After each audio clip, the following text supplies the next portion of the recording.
کہتی ہے کہ الف مدہ محل مد ہے، اگر اس کے بعد سبب مد موجود نہ ہو تو مد نہ لکھو، اگر سبب مد حمزہ یا ساکن حرف آ جائے تو اس کے اوپر مد لکھو، تو گویا یہاں پہ مد بھی آئے گا۔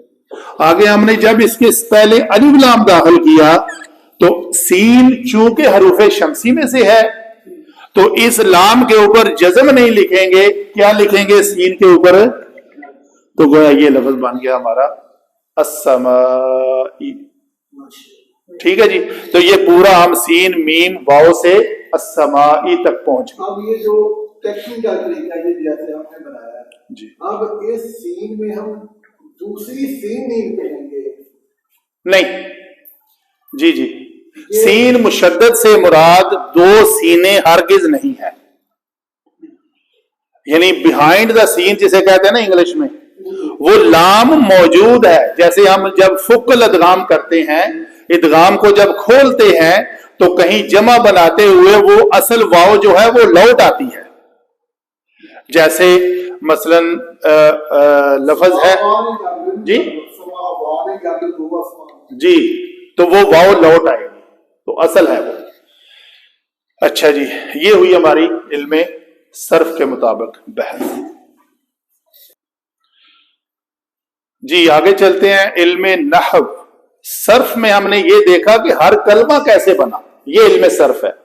نحو ایسا علم ہے جس میں ان کلمات کو جوڑ کر ایک جملہ بنایا جاتا ہے، یا بنے ہوئے جملے کو سمجھنا کہ اس کا آپس میں ربط کیسے مکمل ہوا بنا، وہ اس بات کو سمجھنا، اس پہ غور و فکر کرنا، اس کو علم نحو کہتے ہیں۔ تو اس کو ہم نے کہا تھا یہ حرف مشبہ بالفعل ہے، تو ہر حرف مشبہ بالفعل کا ایک اسم ہوتا ہے، اور وہ اسم ہمیشہ اسم انہ، وہ اسم ہمیشہ منصوب ہوتا ہے۔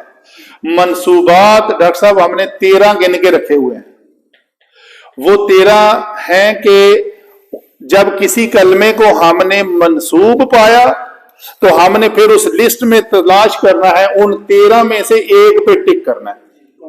تو ان 13 کی لسٹ میں ایک نام ہے اسم انہ، ہمیشہ منصوب ہوتا ہے۔ تو انہ چونکہ موجود ہے یہاں پہ، اس کے بعد آنے والا اسم جلالہ کو ہم اسم انہ تب کہیں گے جب اللہ کے آخری حرف کے اوپر زبر ہوگی تو گویا پورے قرآن پاک کو پڑھتے وقت کہیں بھی غلطی سے بھی ہم ان اللہ نہیں پڑھ سکتے، ان اللہ۔ ٹھیک ہے جی، آگے علماء لکھتے ہیں کہ ایک اس کی خبر ہوتی ہے اور ایک اس کا اسم ہوتا ہے۔ تو اسم تو پہچان لیا، تو اس کی خبر جو دوسرے 8 مرفوعات کی لسٹ ہے، اس مرفوعات کی لسٹ میں لکھا ہوا ہے کہ انہ کی خبر مرفوع ہوتی ہے۔ تو اس پورے جملے میں جب ہم نے دیکھا تو یہ 2 کلمات ہم کو مرفوع نظر آئے، یہ بھی مرفوع ہے اور یہ بھی مرفوع ہے۔ یہ با بن ناسی، با حرف جارہ کے ساتھ یہ مل کر کیا بنا؟ مرکب جاری۔ آپ اپنے پریویس لیسن سے کچھ جواب دیں گے، یہ کون سا مرکب جاری ہے؟ ظرف مستقر۔ لفظ تب ہوتا جب اس سے پہلے کوئی فعل یا شبہ فعل ہوتا۔ اچھا جی، لام، یہ لام کو لام ابتدائیہ، لام مزاحلقہ کیوں کہتے ہیں؟ اس کا نام ایسے کیوں ہے؟ ابتدائیہ بھی کہا، پھر مزاحلقہ بھی کہا۔ تو اصل میں کسی جملے کے اندر تاکید پیدا کرنے کے علماء نے مختلف طریقے بیان کیے ہوئے ہیں۔ اس جملے میں 2 طریقے آئے ہیں، ایک تو انہ کے ذریعے اس میں تاکید پیدا کی جاتی ہے اس بات میں، ایک کسی جملے میں لام کے ذریعے تاکید پیدا کی جاتی ہے کہ لام لایا جاتا ہے اور اس جملے میں تاکید پیدا کرے۔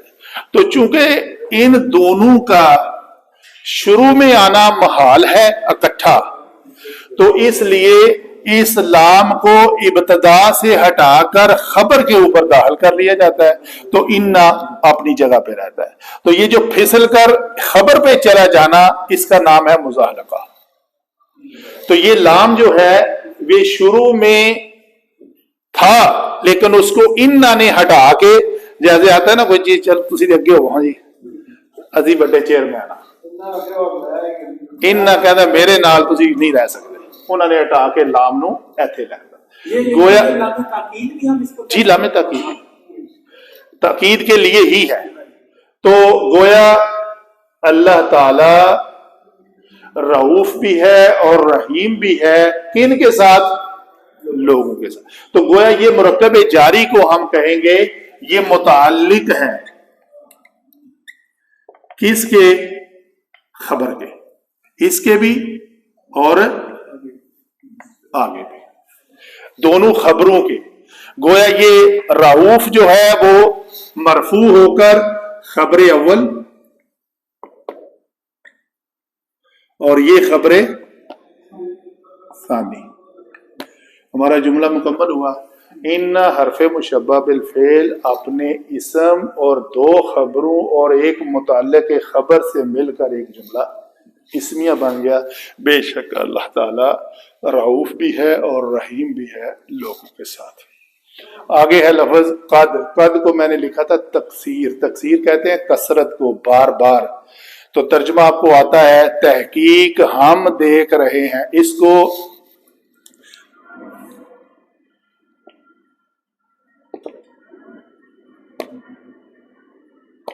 علماء لکھتے ہیں یہ رؤیت البصریہ ہے۔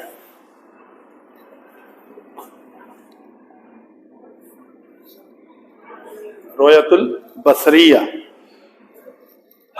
بصریہ سے مراد ارائیت الذی الم تر، کیا نہیں دیکھا تو نے؟